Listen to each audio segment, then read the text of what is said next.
Приветствую вас, братья и сестры. Я очень благодарен Богу за то, что мы вновь имеем эту возможность собираться здесь вместе с друг другом, видеть друг друга. Когда мы рано были дома и слушали служение дома, как-то улыбался дома, что начинается уже слышно или звуки, когда ребенок плачет, или когда люди общаются. Обычно, когда у нас было онлайн, мы не слышали эти звуки. И просто слава Богу за это. Несмотря все, что происходит в мире, мы имеем эту возможность собираться, и не только собираться, но праздновать этот великий праздник, праздник Троицы, или День сошествия Духа Святого над апостолов. Это действительно очень важный праздник для нас, как христиане, потому что это начало новой церкви. Это начало, когда Дух Святой сошел на апостолов и дал им силу проповедовать. И до сегодня мы имеем это благословение.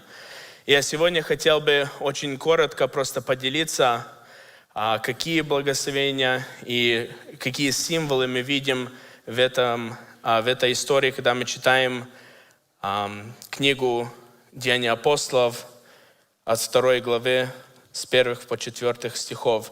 Мы читаем: «При наступлении дня Пятидесятницы все они были единодушно вместе. И внезапно сделался шум с неба, как бы от несущего сильного ветра, и наполнил весь дом, где они находились. И явились им разделяющиеся языки, как бы огненные, и почили по одному на каждому из них. И исполнились все Духа Святого, и начали говорить на иных языках, как Дух давал им провещевать». With that, brothers and sisters, I would like to welcome every one of us again, and just once again express how grateful I am to be here in person today. That we all have the ability to see each other, even though it's only half of the congregation. We have the opportunity to see once again each other, and this is truly a great blessing. As we've discussed many times today, we are celebrating the day of Pentecost, or we are in observance on the day when the Holy Spirit descended upon the disciples and the gifts that were given from that day forward. I would like to read in English now the verses that we'll be discussing today. So that'll be the book of Acts, chapter 2, verses 1 through 4. When the day of Pentecost came, they were all together in one place. And suddenly, a sound like the blowing of a violent wind came from heaven and filled the whole house where they were sitting. They saw what seemed to be tongues of fire that separated and came to rest on each of them. All of them were filled with the Holy Spirit and began to speak in other tongues as the Spirit enabled them. Now, today more than ever, we need the Holy Spirit. We need the gifts of the Holy Spirit, and we need the Holy Spirit in our lives.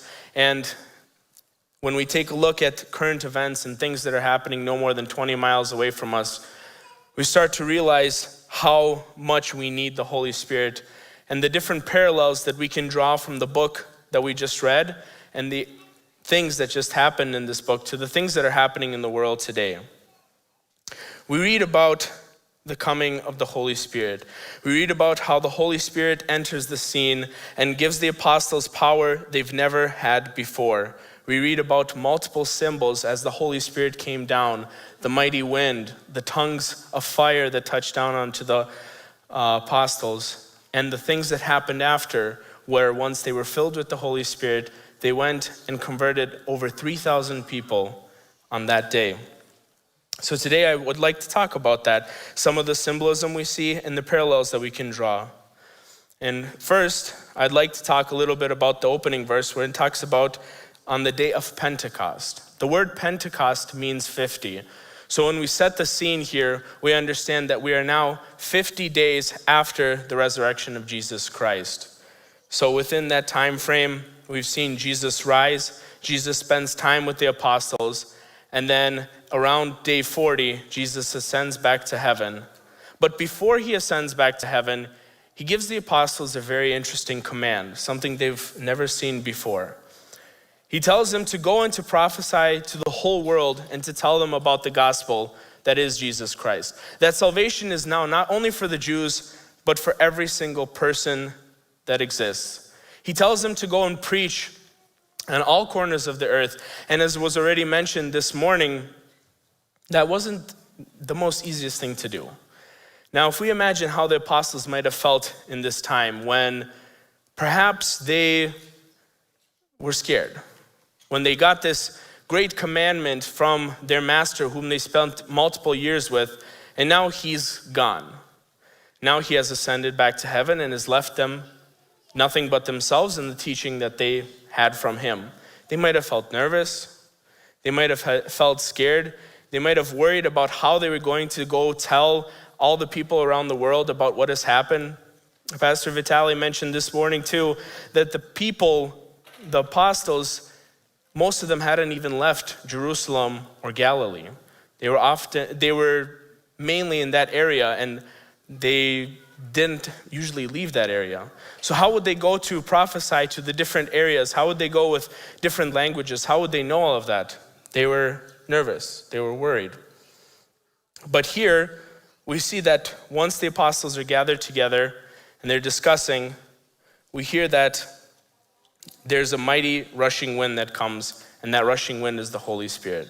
Now, this is kind of interesting, and I was thinking to myself as I was reading this, where we live in our townhomes, we have a sort of alley. So any sort of wind that blows or anything, it's a very strong wind. You can hear the gusts, and it magnifies it because we're in an alley.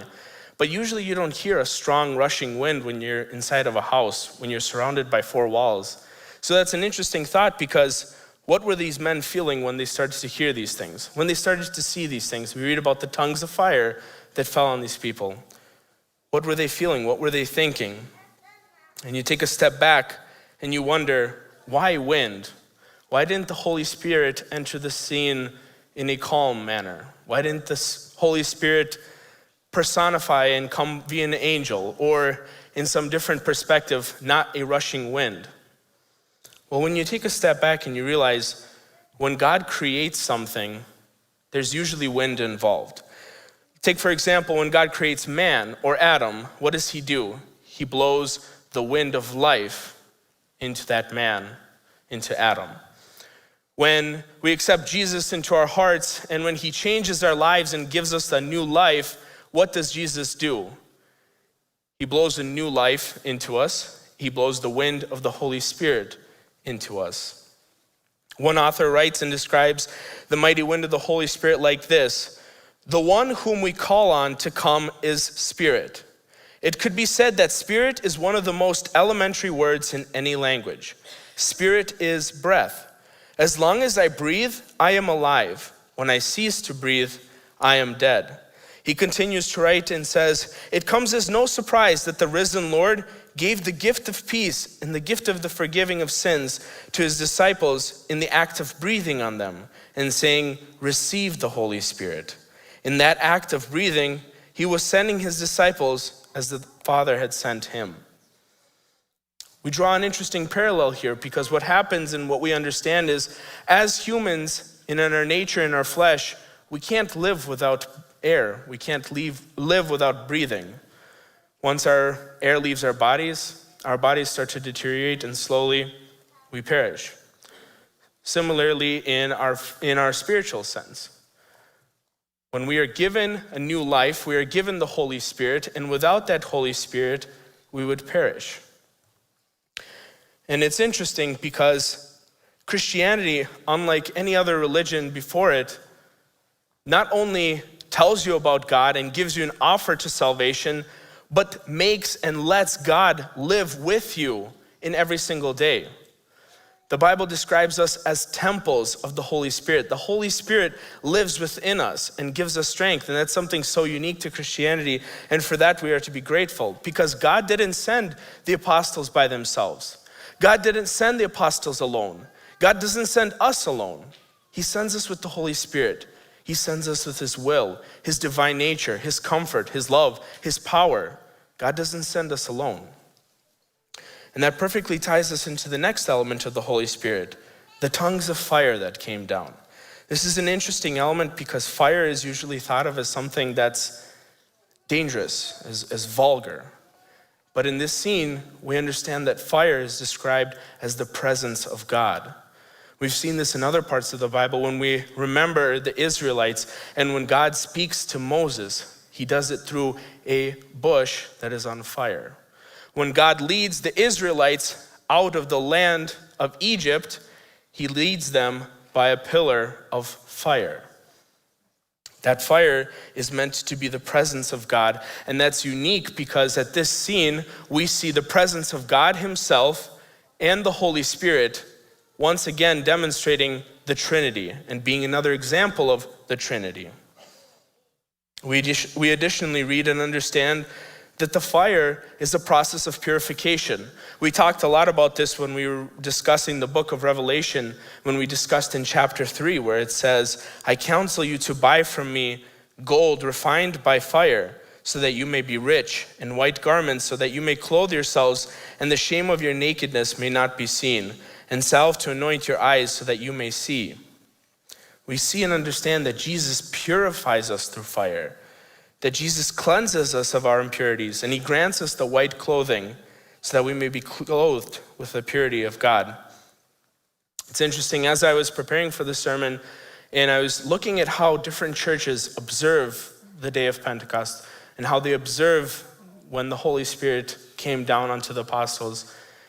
And many churches in Italy will have their priests or their pastors climb to the tallest point of their church or climb to the highest balcony, wherever they can get to, and they'll drop hundreds of rose petals to imitate the falling of the tongues of the Spirit of God onto the apostles, or now the members of the church. This is truly a good symbolism because we understand that that day was really miraculous. Because on that day of Pentecost, we remember that once the Holy Spirit came down, it granted the apostles the ability to speak languages they've never spoken before. And on that day, over 3,000 souls came to God. And God sends his apostles to go and continue doing other things. But now they're not alone. They're with the Holy Spirit. And in the same way, we can apply this to our lives. When we take a look at what's happening in the world today, when we take a look at the things that are happening in Minneapolis, in Dallas, in Philadelphia, in New York, we start to wonder, we start to think about these people, and we understand that the people are lost. The people wonder what's going to happen next. They feel like they've been wronged. They feel insecure, and they don't know what to do. People are struggling. People need Jesus. People need God, and it is through the conviction of the Holy Spirit that our life changes, and in that opportunity, we have the chance to help these people. When we look at these people and we understand that what the world needs now more than ever isn't racial equality. What the world needs now more than ever isn't more police or the National Guard. What the world needs now more than ever is Jesus and the Holy Spirit that comes with him. When the Holy Spirit came, it didn't just deliver power. The Holy Spirit delivered eyes, the eyes of God, where we could see the pain of people and understand the worry. Because after all, each one of us was lost before we found God. It wasn't until somebody opened our eyes and through the Holy Spirit, somebody told us, and the Holy Spirit touched us that we changed. And in the same way, when we look at these people, the Holy Spirit gives us those eyes to understand with compassion that people are lost. To understand that even though they're burning down things, wreaking havoc that doesn't make sense, we understand that we have an obligation as Christians to our communities, to the world, to speak to these people and to let the Holy Spirit speak through us to lead them to him. We understand that the Holy Spirit convicts us and moves us towards that. So today I'd like to challenge us as we head into this week to remind ourselves of what the Holy Spirit is capable of doing and of what the Holy Spirit through us can do. If we think that it will stop on Sunday night, it won't. If we think that tomorrow or Tuesday things will get better, they won't. We need to understand that we as Christians have an obligation to speak to people and to spread the news of the gospel and to let everybody know that no one will enter the gates of heaven until they accept Jesus. And we do that through the Holy Spirit.